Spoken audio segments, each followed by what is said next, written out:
Welcome to the S-Star podcast with myself, Jawsy. Episode 3 technically, because I did record one before the last Johnny Rotten one. Big up Johnny Rotten anyway.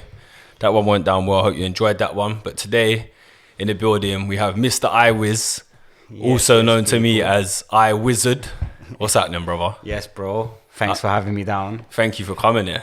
All good, Northwest London to the bottom of South London. Yeah. Nah, brother, I got time for you still. You're a good guy since I met you. Nah, Big up Wizard, you're good, man. You're good. I got time for you still. Thanks. Thank you. Yeah, I appreciate someone who, you know what, I put up a message saying, so who's going to be on the next podcast 2 days ago?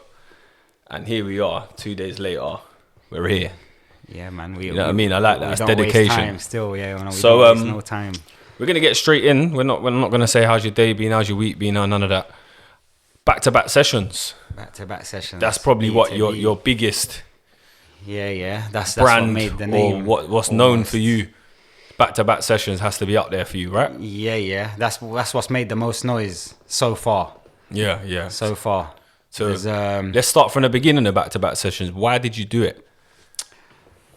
I remember that was the first one cargo. No, that was the second one. Okay, go on. So where was the first one? The first one was in Hanway Social Club Okay. off Tottenham Court Road. Tottenham Court Road, Yeah, okay. Soho. So who was on the lineup for that? Who was your big boys on that one? Who did you go in for? We had... You know what? I'm going to pull out some names out of the bag here. Go on. Cruel Intentions. Okay, big up Rodney, big up Paul. Yeah. I know them boys, they're from my area. Yeah, no, Closest. they're good people, man. Alicia Hannah. Oh yeah, big up So Alicia. these are a lot of people we met very early on the journey, right? And obviously when I say there was a few of us on when we started the brand. Yeah. There was a collective. There was 8 of us all together. There was 9 actually. There was a guy called David. Rest in peace, David. He found us. He was booking us at the time as I Wizz and Raw Frequency. We were playing for him at Club Rainer. Okay. And then he was like, guys, let's do a party. And we we had the residency in Union about a year before. And that residency ended on the New Year's, like literally on New Year's Eve, New Year's night. There was a little incident that happened and that residency came to an end. Okay. So we had nothing. We had no parties, no bookings, no, you know what I'm saying? And then this guy, David, just popped up. You guys come, Club Rainer. 3 months in, he's telling us, let's host a party. So he's found us this venue. And then our mission was to just put the lineup together. Yeah. Nights was on the lineup. Who else? I Wizz, Studio 37 at the time. Theo and Dean Allen. Yeah. So they had the mad sounds, obviously. So How did it go? it was all right. It weren't great. I would say we probably had about 20, 30 people in there. Okay. So what, there was more DJs and ravers? There was more DJs than ravers, and then even the ravers were probably like all our brethrens. Yeah. Like So just friends of friends and friends, you know what I'm saying? So Yeah, it weren't that great. Like looking back on it now, but it was good because at some point you need to get the ball rolling. 100%, yeah. You know, if we always just waited until we're ready, we'll never kind of experience it and get the ball rolling and then kind of see where we need to improve. Yeah. And the first thing was we weren't really happy with the venue that David selected. So we've kind of dropped him straight away along the way. Like we just thought, David, no offense, but we don't really know you like that. And the vision's obviously clearly not on the same path. And then, big up Jack D for this one, but he was the one who got us in contact with Cargo. Yeah. Big up Jack D. And man, we had a cargo party. That cargo lineup, how many party, people did you have on there? Because I remember there being loads, and that was the first time I saw your event because you put one of my good pals known as Room 2. Yeah. Yeah. So he was there. And like the light, I was like, wow, that's I think the whole fucking scene was there. To be honest, How many, do you remember how many DJs there was there? We had 44 DJs. Wow. It was almost like a mini festival. How did you manage the budget? This is a question I got for you. Do you have to pay? And we're talking about now, we're talking about then. Do you have to pay every DJ a full fee? Or because it's back to back, do you get some sort of discount? Or back then, we were new. We didn't know our asses from our elbow. We didn't know what we were doing, innit? We were still kind of like, bear in mind, no one's got no events experience. No one's got no music experience. We were all kind of just starting the journey. The most experienced guys at the time were Raw, Frequency. These guys have been mixing for a very long time. They're technical behind the decks, cool, but never through parties. So it's a completely different aspect from that. And we didn't know what we were getting ourselves into. Obviously, we're putting back-to-back lineups, but we were kind of following the vision. We weren't thinking about money. We weren't thinking about return. We weren't thinking. All we saw was the experience of the back-to-back and how people reacted in the crowd to it. Yeah, the energy, So we didn't budget. We didn't think. We just thought, we got 3 rooms. Who do we want to put on the lineup? How do we want to do this? And I think we had 44 DJs. We paid a lot of people full wage. Yeah. And is that how you run it now as well? No, now obviously we've got experience. Like, you can't do it. We kind of negotiate a bit better. Okay. Like, we've been around now for long enough to kind of negotiate our way in. But back then we were kind of, where we were new, we were kind of just gassed to have people on the lineup as well. Of course. So like I said, money weren't the aim. The aim was the vision, the experience, the whole, you know what I'm saying, the whole process of it. And that party there was sick. Like, the turnout was sick. We had the T-shirts. So that's when we launched the T-shirts as well. Yeah, sick concept, yeah. With the sleeves. We had Jess Bays playing there that night. Yeah. Or that day, it was a day party actually. Yeah.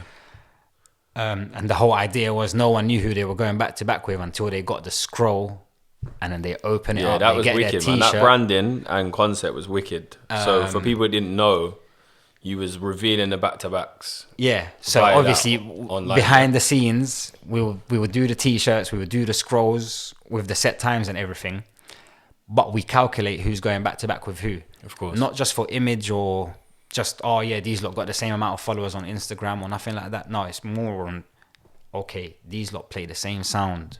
Yeah. If you put them together, combination would be, Or these lot produce similar tracks. Yeah. Put them together, it's going to be sick. Or these lot, they bounce, they got mad energy. Yeah. Combine that, boom. So that's always been our approach. But we never really, back then, it was all right because a lot of people wanted to be involved and it was calm. But then as we try to approach the bigger headliners, it's hard to stick with that concept. They want to know who they're going back to back with before they commit to a booking. It gets a bit political as higher you go up. Yeah. So what's the we can talk about, like the first ones, the second ones, but we want to get to the nitty gritty, man. So what's some of the things you come up against when you're booking DJs to go back to back, and then you're like, someone might be like, nah, he's not on my level, or nah, I don't like him. You don't have to give names if you don't want to, but I think give me some scenarios. Along the way, there was people that might have thought they were bigger than the actual concept, and bruv, you know what? You can turn down the booking. It's cool. Yeah. The party was still gonna operate. You know what I'm saying? In the beginning days, there was a few people that turned down bookings. Like when we approached them, and they were like, "Oh yeah, I'm not gonna go back to back with him," or "I'm not gonna go back to back with him," or "I'm not gonna go back to back with any artist." Full stop. Yeah. I just do solo sets. So then that was them off the list. Can you not book me to do my own set for you guys? And it was like, that's not really the party's called back to back sessions. Yeah, exactly. It kills it's not really what we're about. And then certain other guys, I'll rather do 2 for 2. And you're basically coming with your bedroom mixes. Yeah. Like, you want to be creative, spontaneous. the whole concept, the whole point of what we've got here is it keeps the DJ on his toes. Of course. You're not coming with your 2 prepared mixes, playing this tune and then this one right after it on the drop, or Yeah. we're not really trying to do that. But then when you put 2 DJs 1 for 1, you get an experience. You get mixes you've never heard before. You get things like the energy is completely different, spontaneous, on the spot. The DJs enjoy it as much as the ravers. Yeah. Keeps you So it's not just fun for the DJs, or it's not just fun for the ravers. Everyone all round is enjoying it. Yeah. Wicked, man. So tell me some more then. So what other obstacles you come up against? Because there must be a few.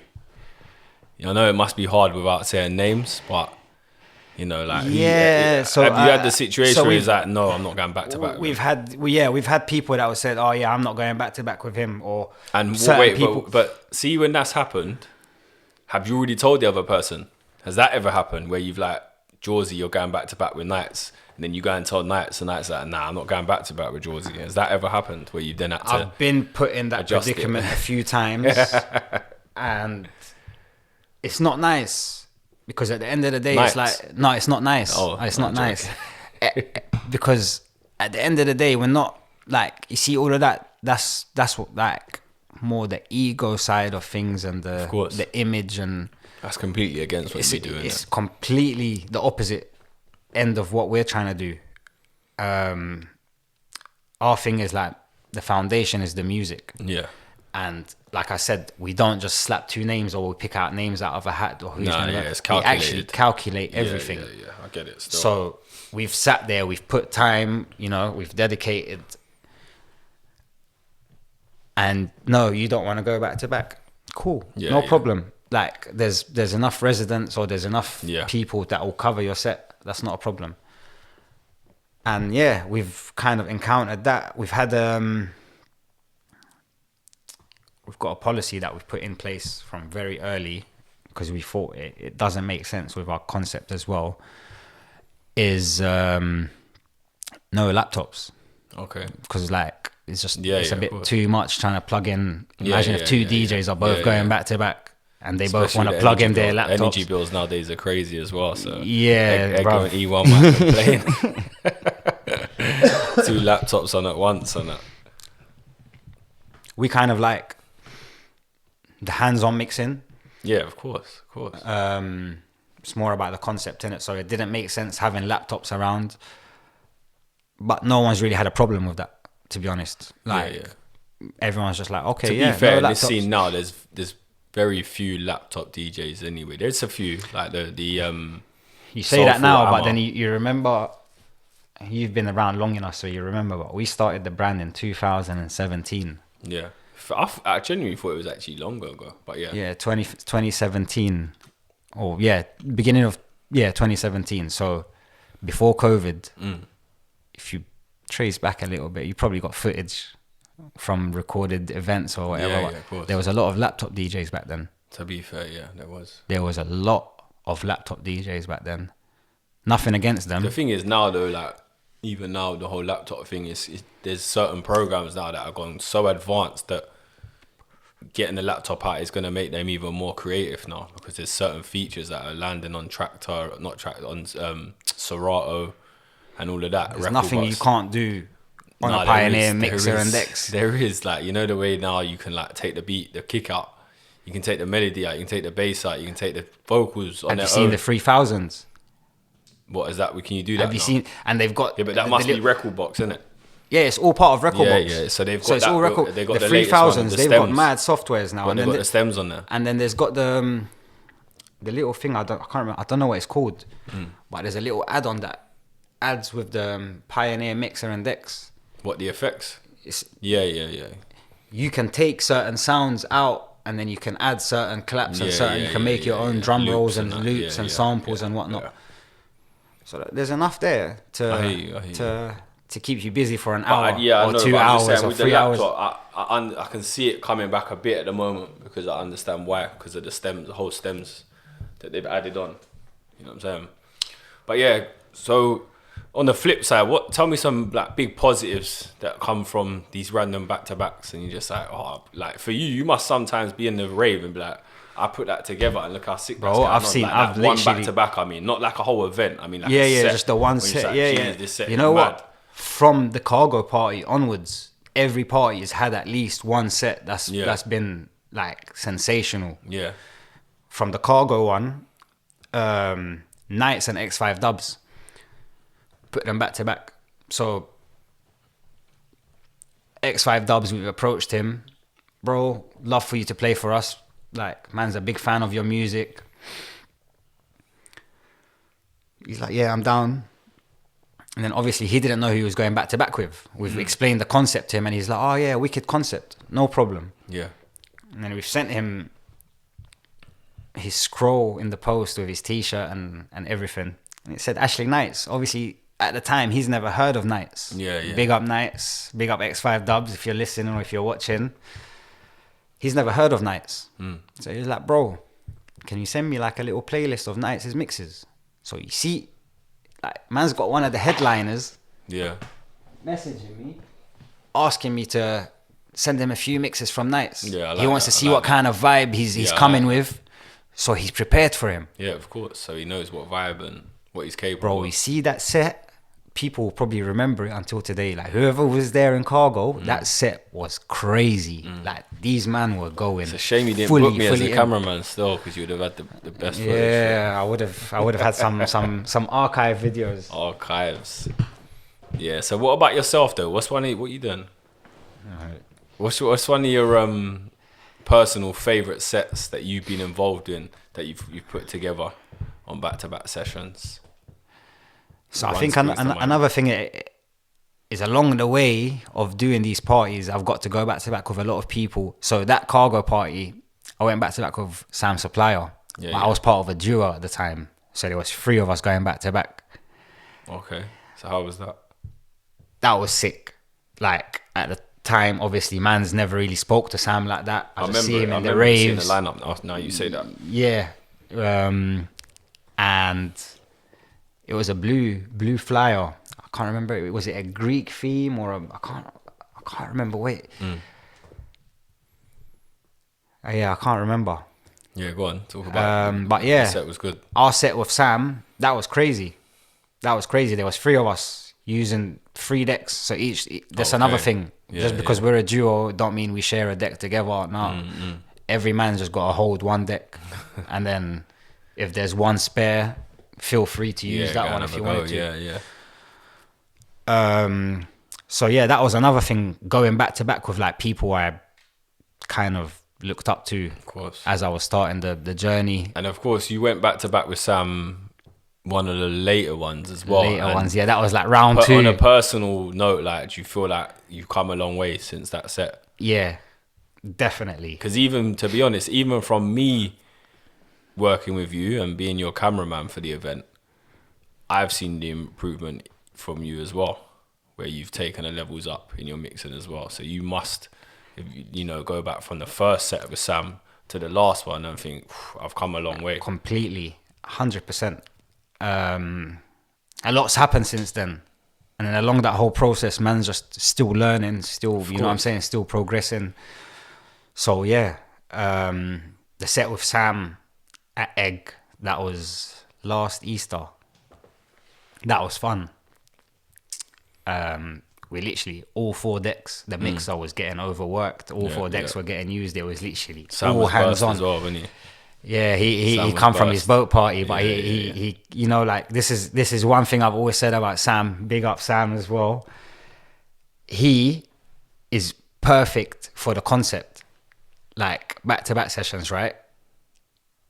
He just comes all hands on. He don't play safe. He'll keep the DJ next to him on his toes. He'll, you know what I'm saying? He'll get the better out of them. It might intimidate some DJs. Yes, it put pressure on them and that.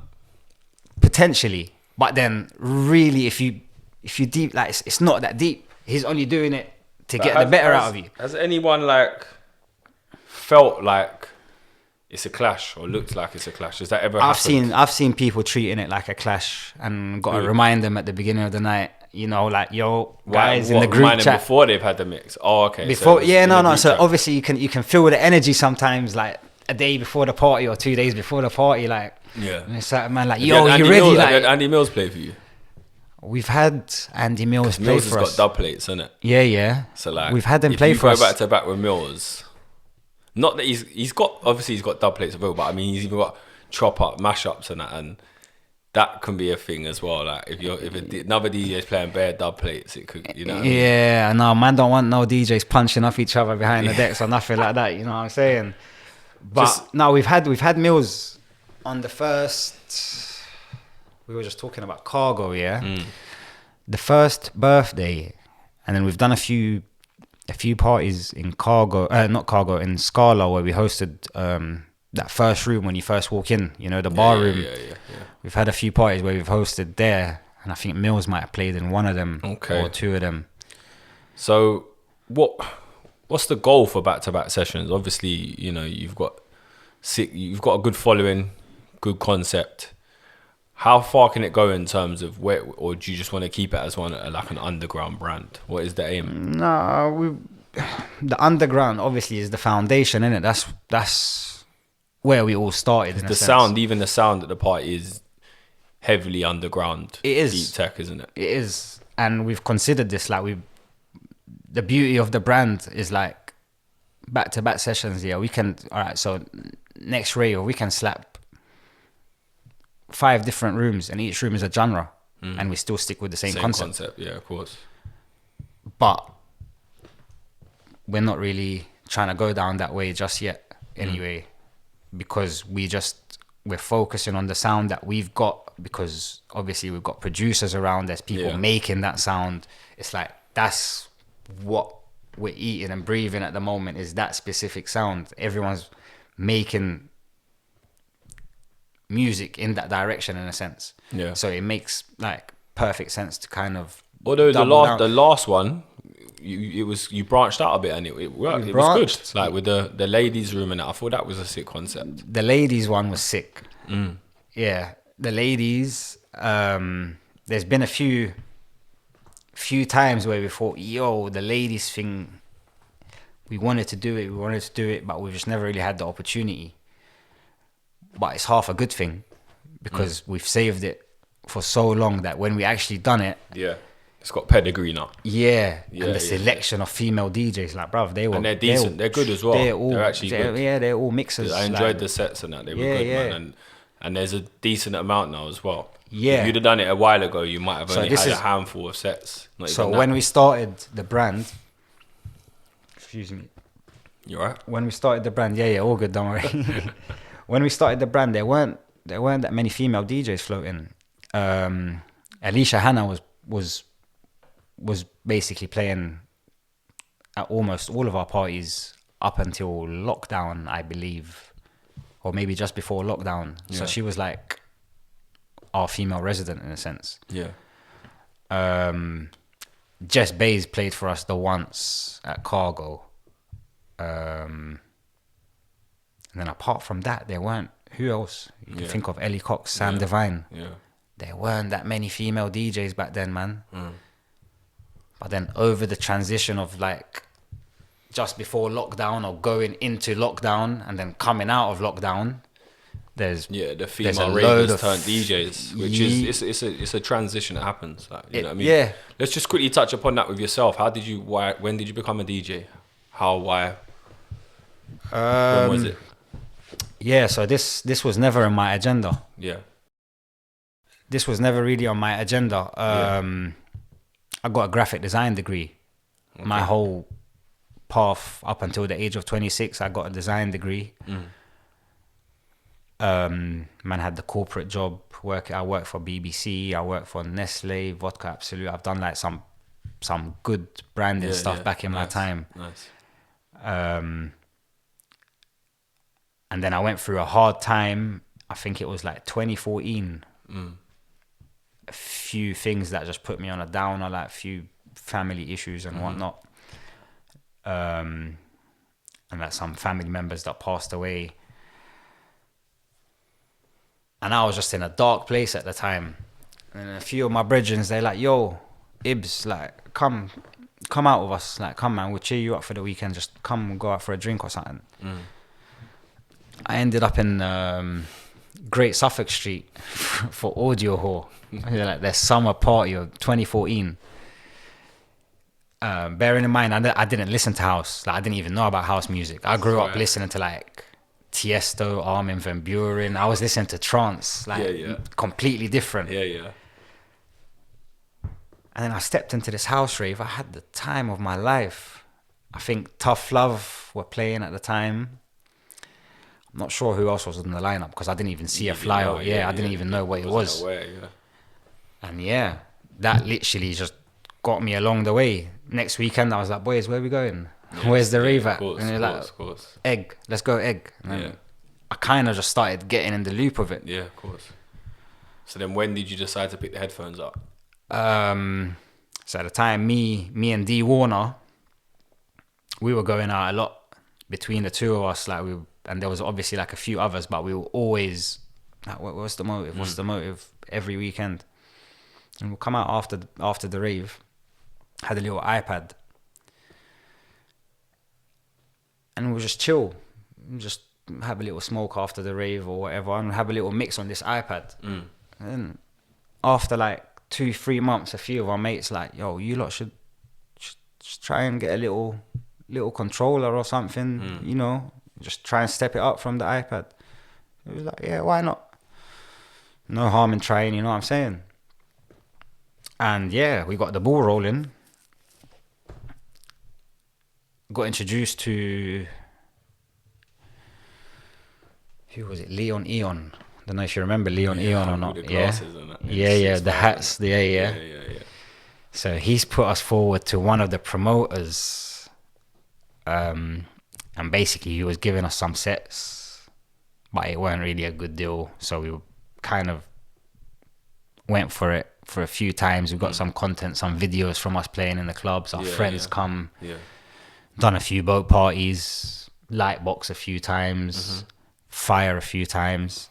The game was horrible back then, though, innit? It was all like ticket selling and that, wasn't it? Yeah. The DJ just had to sell bare tickets to be on lineups and that. It still is, though, man. It's not like the scene has got any better. I mean, as in, like, it was literally like paper tickets, sell the paper tickets, amount, it was. It wasn't a nice place. With some promoters, we used to pay for the tickets in advance, whether you sold them or not.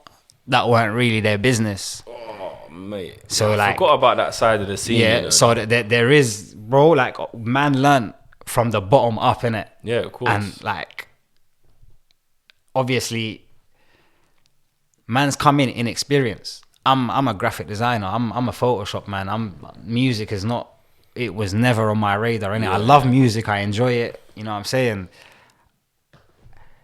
But this wasn't, like, in the thought process. Man never really thought of how these things operate. Yeah. And yeah, certain things man found out the hard way. But it's cool because it's lessons. Yeah, of course. Yeah, exactly. But yeah, some of them, them relations didn't last long, innit? Like, once you realise, like, yeah, man's taking me for a mug. Yeah, you're like, yo, bruv, what's going on here? He's not happy. No, cool. We don't want your sets. Sweet. Yeah, of course. And yeah, after obviously all that stuff happening and trying to record mixes, like, there's only so much you can do on like SoundCloud, for example. Yeah. We're going out, we're supporting raves, we're talking to promoters, but yeah, there was no bookings at the time coming in. So yeah, let's start our own party. And that's what kind of started back-to-back sessions. Thinking about back-to-back and obviously where it started, I know you had some decent bookings at the first couple, but like, who are the ones you're proud of, like, that you thought, wow, we just booked them? Or who are the ones you're like, wow, I went back-to-back with that DJ? Like, what's the ones that come to mind where you, like, give yourself a pat on the back, you managed to secure them ones? Sam Supplier is one of those. Yeah. Carneo Beats. He's like, is he not become like a resident for you? He's almost like a resident, ain't he? Yeah, we were saying this the other day. Like, Carneo is like almost, he's like unannounced resident. It's not intentional. He's a proper, like, but he's always been like a first choice for us. He's a nice guy. He's humble, but he's mad talented as well. Like, that's what it is. He could easily not be humble, innit? Yeah, You see You know the what I size of him as well. Yeah, The size of him, the things he's achieved. And yeah, he could be moving like the big boys if he wanted to. But you know what? Like with us, he's always he don't even question who he's going back to back with. It's like, yeah, well, sweet, I'm coming, and or I'm free or I'm not free. I'm not. You know what I'm saying? But certain DJs is like, oh, who am I going back to back with? They don't even want to confirm before they. Yeah, they're waiting. Yeah. With him, No like problems. he's never. But I suppose he's kind of trusted the process along the way, innit? Where he's kind of seen the back to backs he's gone along the way. So yeah. Tough Love was another one at Christmas. That was a surprise. I was meant to go back to back with Night Shift that night. Okay. Oh yeah. I remember. But he was really ill. I'm not sure, like, if it was COVID or just bug, because there was a lot of people ill around that time. And I didn't know who I was going back to back with. I was stressing, like, literally all night. Oh, I still don't know who I'm going to go back to back with. Yeah. And Steph just walked in, like, I was like, what? You know, I don't really have a back-to-back partner, innit? What are you saying? Fancy jumping on you nastily? And he's like, I don't have a USB. And then Steph's like, you can use mine. Come, we'll use it. Come. Yeah, wicked. Bruv, that there was like that one there was crazy. Because rewind 5-6 years, I used to go to the Get Twisted parties in Egg. So to then go back to back. Yeah, it's an achievement, man. It was huge. That was like a personal huge for me still. Yeah, you done well still. So just you obviously, like you said at the beginning, you used to be in a duo. So you decided to go solo. When and why did that happen? So I think when we started the journey, the two of us doing the iPad mixing and after the raves, and then we got the little controller at the time. Our common goal was like we wanted to play out in raves. You know what I'm saying? Like we had kind of the same common goal, but once we achieved those steps, I think the common goal kind of separated a little bit. Okay. Obviously, we were doing the parties at the time already. Like back to back was already in motion. We had one sound in motion at the time as well. So originally, when we had one sound, it was meant to be 2 DJs, one sound. That was the original slogan for it. Yeah. But then the common goal kind of changed, and I kind of wanted to focus on on the production. That production was like the next thing we needed to. Yeah. And that's where we kind of differed a little bit. Like the journey weren't the same no more. Like the road kind of split. Yeah. So we kind of just had to go our separate ways. So it wasn't like a bad breakup. No, bruv. Like he's still playing. He's still playing up back to back. Yeah. You've seen him at the last one at the Christmas one as well. So yeah, it's nothing personal or nothing like that. But yeah, like I said, the common goal changes as you go. Like as you achieve or as you tick your checklist. You then start, you make a new checklist, and then exactly. When you refresh together, the directions are not, they're not aligned no more, which is good. Like it's normal. How is the producing going? The producing is good. Got some big collabs in there. Got some huge ones in there. Got some massive tunes. Well, what ones you know that are you sitting on anything is gonna? Yeah, so they've been tested. They've been tested in front of the ravers. They've been tested in front of like a few radio guest mixes and things like that. Okay. And the response has been crazy. But I don't know where to release them at the moment. Obviously, they're not all just me. There's some of them that are collabs. Who are you working with? Got my bros. Obviously, the camp is strong at the moment, but there's a few collabs with a few people. J. Colo, Mark Fox. Got a few coming with nights as well. Nocturnal. I've got some absolute stompers with Nocturnal. Like in the last one we've made is a madness. So why are you not firing some of these out on a label? Own label? You know what? I've tried to reach out for some of the bigger labels first. Okay. I don't want to let the rate the music's coming out at the moment. I'm not too concerned about the label. I'm just want to get some bigger labels to kind of see what the team's making at the moment. Just trying to get someone's attention up there because the selection is crazy. Yeah. And I don't want to release something on the label and then someone's like, oh yeah, I would have signed that one, or I would have. Yeah. So I kind of like literally 2 weeks ago, I've sent out an email to some labels, and they've got collabs between me and the whole camp. There's a Mexican artist called Stux as well, up in Mexico. I've got a few collabs with him. So yeah, I'm just waiting. If they don't get a response, then slowly they're all gonna come out on the label to be. Yeah. Wicked, man. Look forward to hearing them, brother. You're in quite a unique position. So your partner's a DJ as well. Yeah. That wasn't. It didn't start that way. No, it didn't. Did you? So when Back to Back started, she was originally just a promoter. Okay.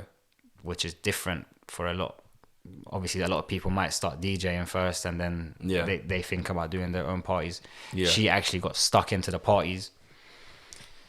I think 2 years in, if I'm correct. I'm not sure. Don't hold me to this, but just say about 2 years in, or maybe a year and a half of us doing parties, she started to DJ. But in that whole time, she's obviously seeing us mix constantly, like me, Nights, D Warner, like Raw Frequency at the time. That there was so many of us, and we're always mixing, and she's just analyzing. She's just taking it all in until she was ready to unleash the beast. And yeah, it just kind of happened.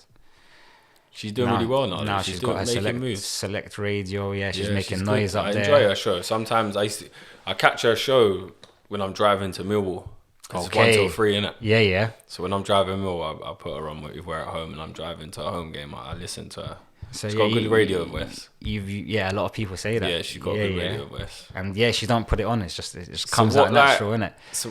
So you've heard some of the exclusives then? You've heard definitely some of that. I've heard some. Yeah.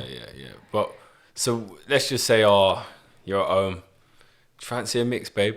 Like, is that no, go back to back at home or not? No, not even. You know, there's no back to back sessions. No. A lot of people think that, but you know what? Our things are always separate. And in certain times, like most times someone will be with the kids while the other one's gone studio to mix. Yeah, so it doesn't work. No. Anytime you two get together is on and then back-to-back sessions. So even if we are together, so like we were at Ministry the other week. Yeah. And a few of the boys, we all went out. It was a day off for me. Yeah. So she's got her set at Ministry. We've all gone out to party, obviously support, and just enjoy. Yeah.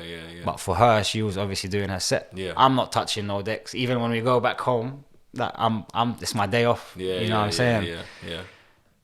So you never spontaneously have. No, we've done a back to back. I think it was for Sam Supplier. Yeah, Sam Supplier last year. Yeah. London East. What? That's the only time you've gone back to back. And we've done one more. You've never gone back to back in house. Not in back to back sessions. Have you got that? No, at home. At home, no. If she's mixing or I'm mixing, one of us might just go drop a tune or something, and then just. And then what? Back to. That's it. Back to whatever they're doing. But I had this image of you two just like constantly on the decks. No, there was one set we recorded. That was a back to back set. It was like a promo mix. Apart from that, we haven't even done a back to back sessions. We've done one of the Canny parties in lockdown. One day? Potentially, yeah. Just don't know when, but yeah, potentially. Yeah, that would be sick. I think that would be sick. Yeah. There's no need to rush it. And you know what? We're actually going back to back for Housewarmers. Okay. at the beginning of June. Wicked. So yeah. So Maybe once a year somehow we end up doing a back-to-back, but it's never at back-to-back sessions. We still haven't done that at back-to-back sessions. So you mentioned them. So you've got twins together. Yeah, back-to-back babies. Back-to-back babies. Sorry, yeah. How's that? How is it having twins, man? Because I've got 3 children and all spaced out. So how is it having twins in terms of just, like 2 nappies to change, 2 bottles to make? I know they're a bit older now, but I'm on about when they was. You know what? It's just double the work, innit? But in a sense, it's kind of lucky because you're doing the same thing twice. Was they in sync? Excuse the pun. Yeah, to a certain extent. When the personalities started to shape up, you can see the complete differences. Yeah. When you look at them, they look almost identical, but they're actually not identical. Okay. But when you watch them and you see their characters and personalities, completely two different people. Yeah. All my children are different as well. But then, like I said, you're doing the same thing twice. So when it's feed time, they're both sitting down feeding. With you now, you've got a kind of different ages. Yeah, so this one might need a nappy change. This one might need a bedtime story. So like you got to dedicate different times. How old are they now?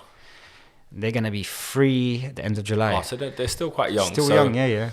Because they were born in lockdown, literally in the peak of lockdown. Yeah, my son's the same age as your children actually. But yeah, so when like in the middle of the night when one might cry, does it wake the other one up? Sometimes, yeah. Even in the morning. So like as long as one of them wakes up 6 a.m, the other one is awake instantly. So what was it like finding out you was having twins? It was a surprise. Big surprise. It was a shock. But then we found out that in her genes, she's got twins further up in the grandparents. And then obviously when I spoke to my mom, I found out there's twins in my family as well. Then I've got a half brother who's got a set of twins. Oh, wow. But he's got a boy and a girl. Yeah. So in the genes, it's floating there, innit? So would you have any more? Not right now. So not right now. Yes. Got to just. I need to have a boy at some point in my lifetime. Would you risk it for twins again? Twins, it's a good experience. Yeah, no, it probably is a high chance that you never know. You never know. So going back to you and your missus. So let's say when you DJ and you come in at 6 o'clock in the morning or whatever, are you allowed to go to bed and vice versa? How's it work? Yeah. No, there's an understanding there, innit? Yeah. What about if you're both playing out? What goes on? If we're both playing out, obviously you've got someone looking after your children. Yeah, so there's a babysitter in place. Yeah. Do you have to overbook them so you two get asleep when you get in as well? We try and so like we don't go straight from the club to home, innit? Like we ideally try and get like maybe midday or 1 o'clock. So you get like a few hours in. Yeah. And then, man. It's interesting. I find it interesting. Try and balance it. We try and balance it as much as we can, innit? Like there's certain times I've got to go studio, or even like just today. Yeah. Like I've got to, you know what I'm saying? Do you enjoy having a missus that is involved in music as well? Yeah. I think it's a good thing because it could reflect, it's going to reflect on the kids. Like you see now, they went to musical class this morning. They go like to musical kind of activities and things. And what about in terms of your relationship between you two though? Like it must be quite a lot of understanding there. You both on the same page and stuff. Yeah, because you got to remember that before the girls came around and before anything else came around, we were kind of business partners, innit? So like now the girls are here. This is like almost their legacy, innit? So we've got to build something from the ground up. Did back-to-back sessions happen before you two got together, or you was together? Yeah, no. Is it? Yeah. Oh, okay. So this all just happened like just in different chapters, innit? Along the way. Wicked. Because there used to be a lot of people involved in back-to-back at the time, and then one by one, the common goal changes, innit? Yeah, they don't want to be involved no more, or the music, other commitments. Of course, the music is not their thing no more, or uni, or like there were so many things that kind of drive a few people away.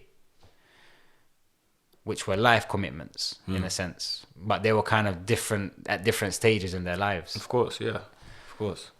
So it's I'm not sure you're aware. It's Mental Health Week, Mental Health Awareness. You know that? No, I didn't. Yeah, it's Mental Health Awareness Week. I mean, every week should be mental health awareness. But how do you do? What's your take on mental health, or any personal things you've been through, or how do you deal with your, obviously you've got children now, so that can keep you going. For me, like if I'm having a bad day, as soon as I get home and walk through my door, my son and daughter cuddle me or whatever, it's just all forgotten. Yeah, that's so a that's different easy feeling, for us yeah, now. yeah. Like if you haven't got, but like, when you've gone through testing times, how have you dealt with mental health, or what effect has it had on you? You gotta just I try, if I ever get affected, I think I just go quiet for a bit and then I just think. But then sometimes if I'm overthinking, I do tell myself hold on, just chill for a minute, take my mind off it, and then approach it again in 15, 20 minutes. Okay. In a calmer perspective. Do you think whatever it is? Obviously you're smoking on camera now. Yeah. Did you think you can only do it because you smoke? Because me, I might not find it as easy as you to go, right, we go and take 5 minutes. Because in that 5 minutes, you might go and roll a zoot and take the 5 minutes. Whereas me, if I need that fight, so let's just say I'm in a bad place right there and then, I don't know where's that fight, where am I going for that 5 minutes? You know what I mean? Does that make sense? Yeah, you know what I could say is the smoking, but then certain times I'm challenged, when I'm out and about and I can't turn around and smoke there and then on the spot. And I've got to, you know what I'm saying? I've got to act a certain way, or I've got to move correct in it. I can't move irrational. I can't act out of character, or because a man's not thinking straight or man's upset. No. And what about smoking and mental health? What's your opinion on that? You know what? I've seen a lot of people that have been affected from the smoking. And then I've seen a lot of people that it don't even affect them in any way or form. So I understand it. I've seen both sides of it. Yeah. And so then I've seen people that were kind of gone in a really bad direction or a really bad way that they had to stop in it. It weren't helping them, it was making them worse, if anything. Yeah. And then there's others, they just... So then what do you take from it? What's this effect to you? How has it affected you? Good way, bad way? Does it allow you to be more creative? To allow you to deal with things? I smoked from my uni days when I was doing graphic design. Yeah. So my Photoshop days, I used to just smoke, get mad creative. Yeah. Whether I'm creating logos, flyers, whatever it is. And it used to just get my concentration levels on a T. It never used to put me sleepy, or I never kind of dead my work or nothing like that. No, I actually used to enjoy my work more. Okay. So... Because even now, I can feel the effects of your fumes a little bit. Yeah. And it's making me you sleepy or you're getting creative. Not even sleepy. It makes me delayed, bro. I'm not as snappy. I haven't been, you know what I mean? I'm not and even the other day I went to Amsterdam. I went to Music On Festival. Oh, and yeah. The day before, we was just out and about, and everyone was smoking and whatnot. I don't smoke. And I just had a cake. And it took about 4 hours to kick in. So they're worse than the smoking. And the thing is, it was in the Mike Tyson cafe, and it was a banana cake, and it was banging. It was just so nice to eat. In general, I like banana cakes with butter ice in it anyway. So it went down. I ate it quick. Read the packet. It said, "Oh, don't eat too quick. Just eat in pieces." But then 3 hours later, I was in this bar. Everyone's doing shots, and I'm just sitting there I was enjoying it. I didn't drink, but it was just making me just slowly retrieve. Yeah, and then next thing you know, I was like, I'm going to go home. And that's not even like me. I just went so back to my hotel early, left everyone out. So I don't know, I don't know. But it affects everyone different. The edibles are strong. Are they? Compared to the smoking, yeah. So I can go smoke in Amsterdam, cool. The minute I have an edible, it's I've gone from here to here. So the edibles, where they're internal, they hit your stomach different. Okay, yeah. Obviously you've whammed the whole thing in one hit, so that's probably it just made me zone out a bit and just want to leave the bar. To my pals, I must have been boring. To me, I was like, you know what, I'm not feeling this, I'm going home. But I don't know, obviously everyone blazes in it, or in their time has blazed. Majority of people, I never have, but I just obviously I know there's a link between smoking and mental health, you know, and people's minds. Some people it's not good for them. Some people it is good for them. So do you feel like it's a you get the best out of it? I feel like I get the best out of it, and obviously, like you see now that it's legal in certain states and countries and whatnot, and they're starting to show like kind of studies and stuff like with the CBD, not so much with the THC, but like with the CBD side of things. Yeah, like medical. Yeah, so you know, I think it's just lack of education as well. If we understood it a bit more and people knew what they were getting themselves into, then it might be a bit more like self-explanatory. Yeah, but you're buying it from Bill down the road or from Bob down the way, you know what I'm saying? You're not really getting no ingredients, you're not getting no... Yeah, it makes more sense for it to be, you know, controlled and legalised and you know what's in it and whatnot. Yeah, you're right. So where did you grow up? I grew up in Southeast, Dulwich. Dulwich, okay. Until year 7. And then I moved to where I live now in near central London, Edgware Road. Yeah. Is that not northwest London? It kind of like, so my road is northwest, but then you go to the main road on Edgware Road, like literally the top of my road, and it's W2. W2. So that the postcode splits. So what's W2 class as central London? City of Westminster, yeah. City of Westminster, yeah. So what was it like growing up around there? Where you from? What's your origin? I'm Egyptian, born in Egypt. There's a lot of Egyptians around like northwest London, isn't it? Yeah, there's a lot of Arabs in general. Moroccans, Algerians, Algerians. Iraqis, everything. Yeah. So was you in a big community there of people from? You know what? I never used to chill there. I used to actually chill in South because all my bridges from school were from South. Did you stay at school in South London? Yeah, I went to Forest Hill Boys. Okay. And then I went to school in Central for a year. And then I moved back to Forest Hill Boys, and I used to have to trek like every morning for like an hour and a half. Did you have any pals from school that are doing music? Yeah, Flukes, Soul Edge. I didn't know these guys. I used to speak to them. Yeah. Crazy cousins. And that. We're all in the same year. Oh, is it? Yeah. But you didn't same year group. You didn't know? No, I knew them. Oh. We speak now and that. Yeah. But at the time, music weren't my thing. So obviously, I'm just a designer, innit? Yeah, and Louis B. I don't know if you know Louis B in that group as well or not. Yeah. But he used to send me mixes back in the day. So when we left school, he used to send me his mixes, and I always used to listen to them. What was he, Graham? So in lockdown, you managed... I'm not going to say what was lockdown like for you, because that was ages ago now, but I know you was productive, and you got some bits going in lockdown. Got busy in lockdown, yeah. The twins came in lockdown. Yeah. Obviously, that was the beginning. And we launched the label at the beginning of lockdown. One Sound. So at the time, One Sound was originally just parties. We threw a few parties in 2018, Baby Boxing Ministry. You remember Aquarium? Yeah. We've held a few parties in there as well. One Sound party. The launch party was in Aquarium. And we had a few more in there. Back then, it weren't a label. It was just One Sound, 2 DJs, One Sound. And then obviously, man went on the separate journey. And the label kind of just got left. But it was always there. Like, the name, sorry, not the label. The name, One Sound, was always there. When it got to lockdown, like, what can we do? Well, we could start a label, innit? Like, we don't need to go out. We can do this from home. So started the label. At the time, I got talking to Nocturnal.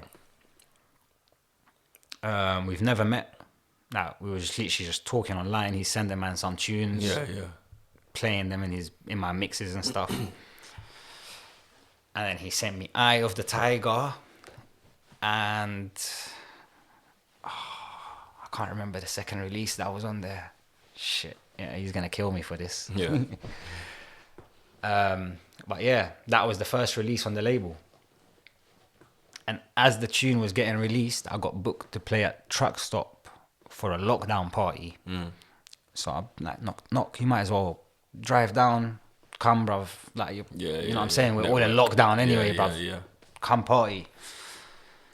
He's come down. We've met. Kind of, you know what I'm saying? Got Clipped. talking, yeah. And then I think 2 weeks later, he's been talking to J. Colo and Mark Fox on Insta as well. And he was like, you guys need to meet up. Like, yo, Wizz, you need to meet Colo. You need to meet Fox. Like, you need to link up with these, man. Trust me. So I got another booking in a forest party somewhere in East.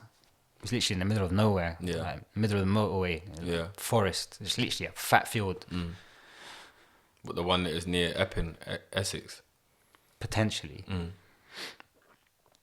And I invited the boys down. Like, you lot come, let's link up, we'll have a few drinks, come to mine for pre-drinks. And bro, from there, it's like, man just met brothers for life, innit? Like, they've just kind of clicked. All merged and that, yeah, nice. It was like the Power Rangers just all assembled, innit? Like, everyone's just kind of got the same common goal. These men are making bangers, they're looking at me like, yo, you're a sick DJ. And I'm like, nah, bruv, you lot are sick producers. Yeah. So we're sitting down, collabs, you know what I'm saying? Teaching, they've taught me certain things, I've showed them certain things. And yeah, like, it's all for the benefit of trying to see everyone grow. Like, there's no, you know what I'm saying? We're all helping each other. It's like a unity thing. Because at the end of the day, it is a common goal, isn't it? Like, we're all trying to get to the same thing. And the music that's coming out at the moment, like, from when we first met to where we are now, as a unit, is crazy. And the music that everyone's producing right now, alone and together. Sick, yeah. And everyone's you boys are all doing your own solo things, making moves, and then your collabs as well. And so everyone's got their own kind of sound or feel or vibe, but at the same time, when we link up and you merge that vibe and feel, you obviously, I mean, not everyone works like this, but for you, is it making you keep your game up because you don't want to get left behind as well? 100%.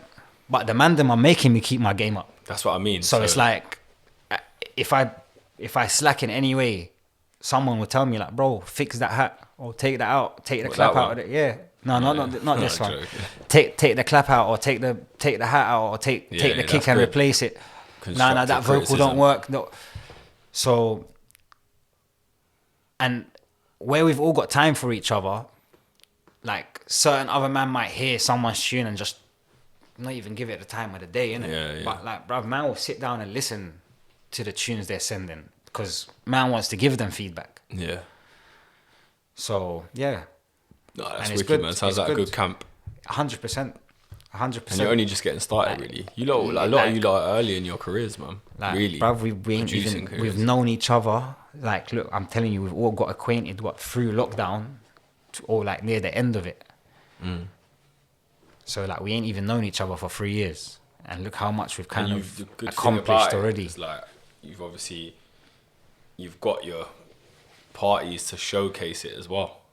Yeah. Because if you just had tunes and you're building it in the studio, you're relying on other DJs to play them, other parties. But because you 100%. Have your party as well, it's like a showcase at the same time. You know 100%. Because now it's got to the point where I can actually go do sets of just my own tunes. Or, you know what? It don't even need to be my own tunes. I can drop tunes from me and the camp. Yeah, exactly. But they're all unreleased.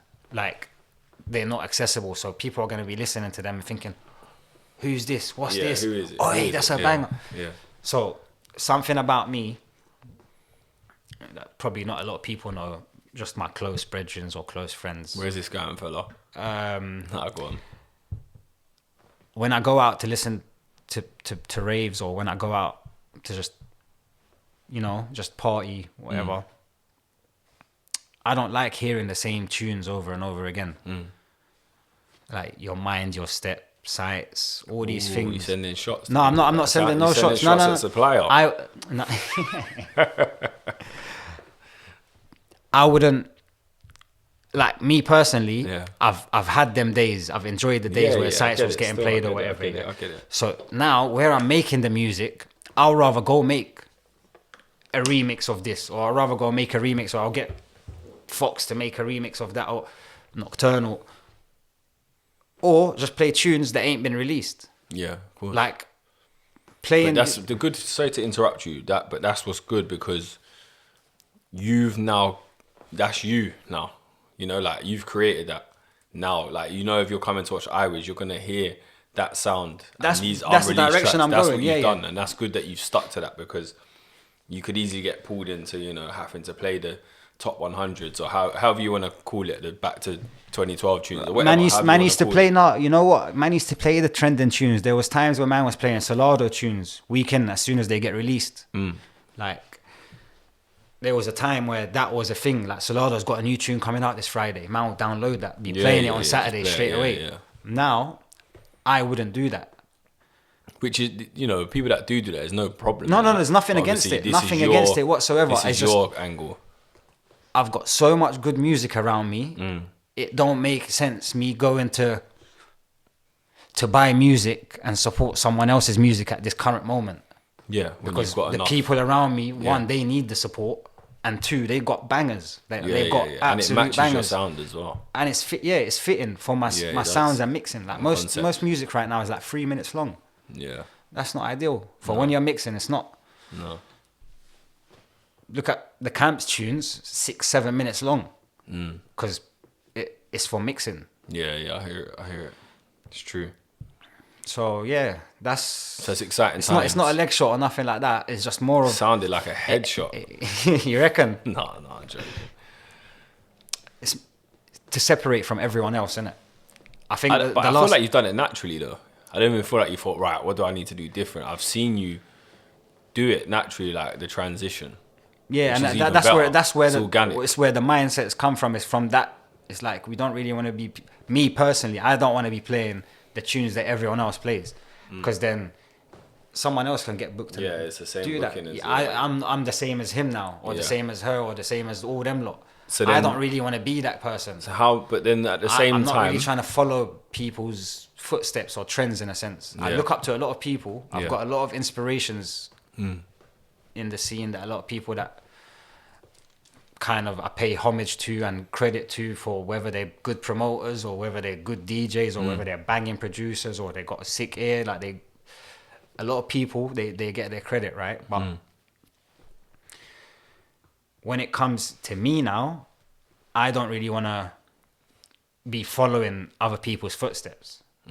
I'd rather just do me, and then me is like a combination of obviously some of the Camps music. I can do an hour of my own, but I'm not that greedy. I'm not that up my own arse. Yeah, I wanna help the others around me as well. yeah, you don't need to really. Anyway, you want to keep it spicy for yourself, because otherwise, you know what I mean. You want to hear everyone's tunes in your mix, your team. 100%.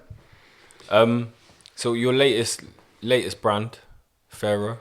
House of the Pharaoh. House Yeah, of the Pharaoh. Tell us about it. yeah. Launch party. Was The launch 2 party. months ago now. Was it 2 yeah, months yeah. ago? No, last 6 weeks ago. 6 weeks. Yeah, beginning of April last month. Yeah, so that one day was a bit more personal for man, because obviously man's Egyptian. Of the heritage and the background in ancient Egypt. Where did it come from though, the idea? Did it come from that live stream or? Yeah, so the whole live stream thing by the pyramids, the response was crazy. Like I didn't know how people were gonna respond to it. Obviously everyone was locked down at home, innit? And I was going there for like funeral purposes. I wasn't going there to do a live stream. That weren't the reason why I was there. And then the idea came about, but then can I get decks in Egypt? I didn't even it's in lockdown, like shops are closed. Facebook put a post, within 24 hours I managed to get decks coming to me, everything ready. I had my USBs at the time. Nice. Done the live stream, and the response was just crazy over there and here. Wicked. So it was like, it kind of triggered something. Yo, how can I now bring that to London? Like, what?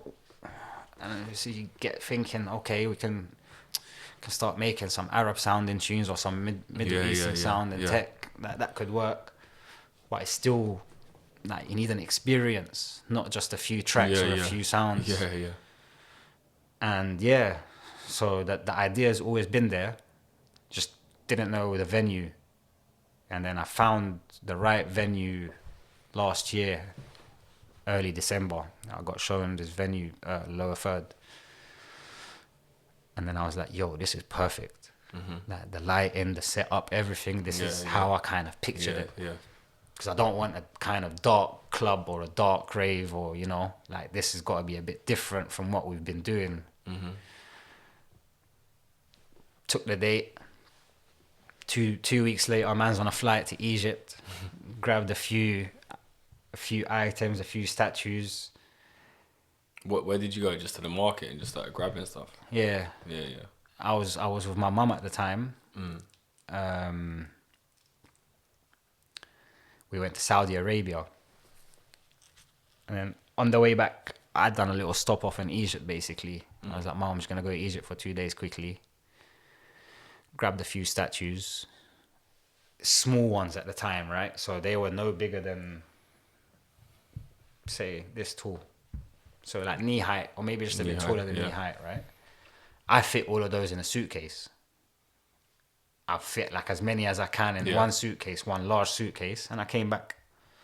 When I got back now, and then I started to kind of measure, like, yo, this is gonna look like tiny little statues in the whole venue. Like, I need more.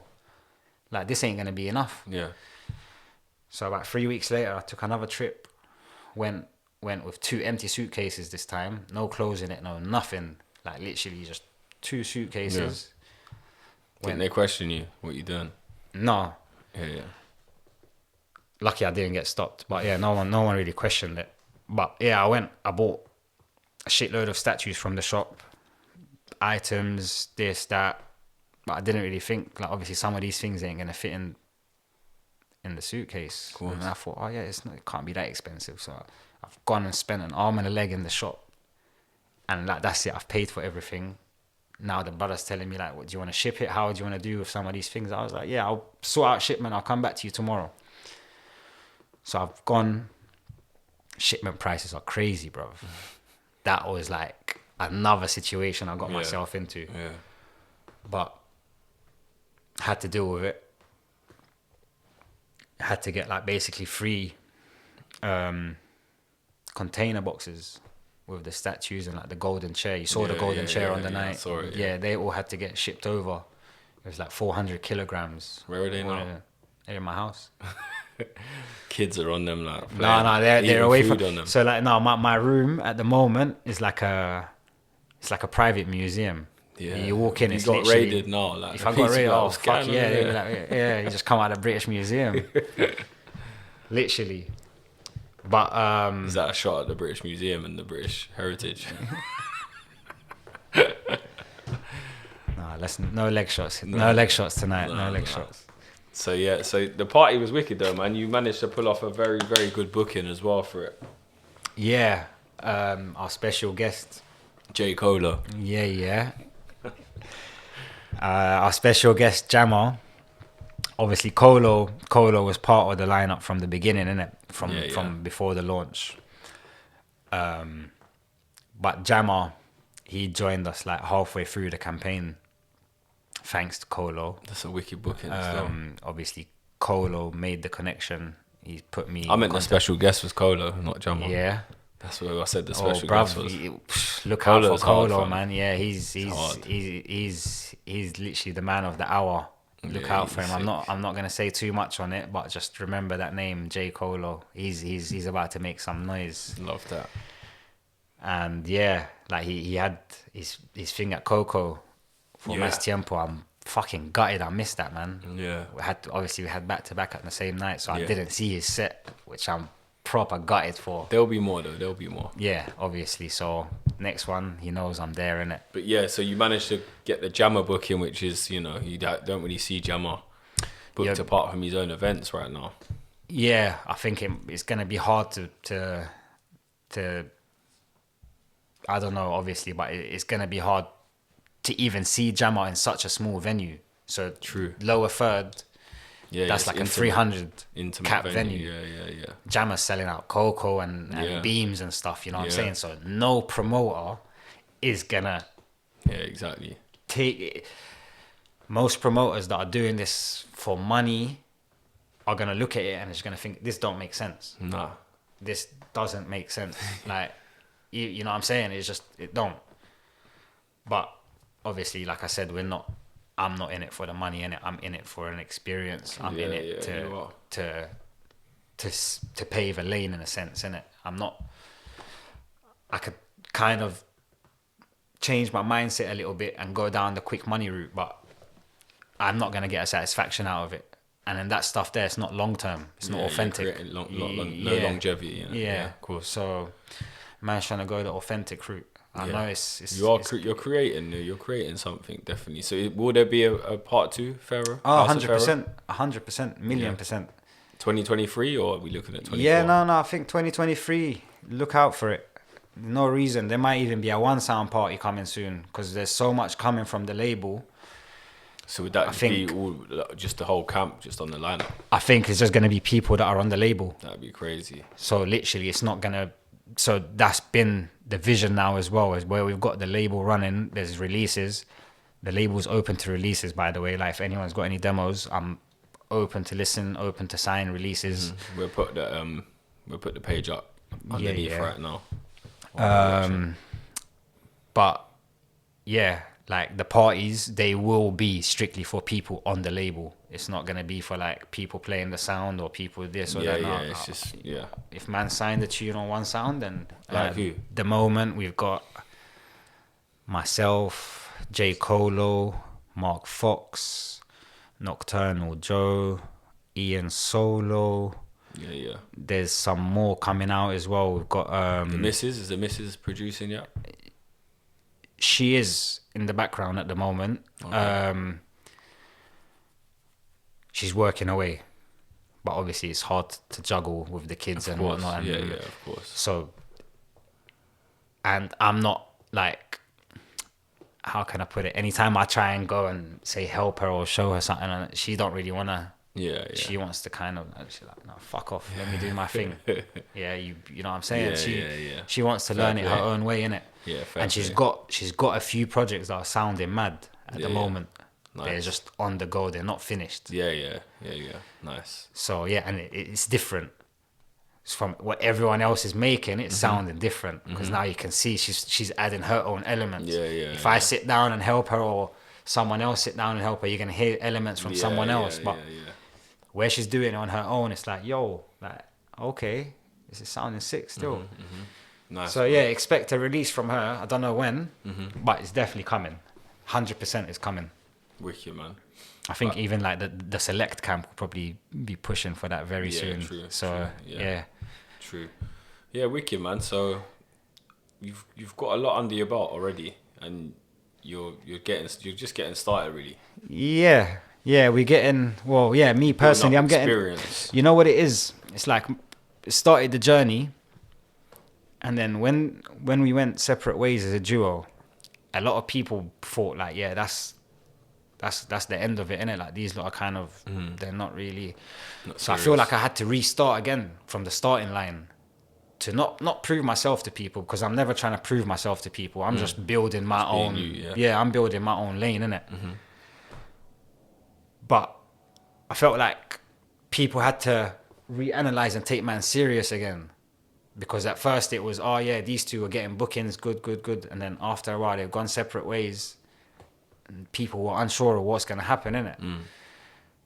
But then 2-3 back-to-back parties in, 2-3 releases in, people realised, and then lockdown at the time, like I've played a few good parties. Big up Canny if he's watching this. He done some bits in lockdown, like some good parties.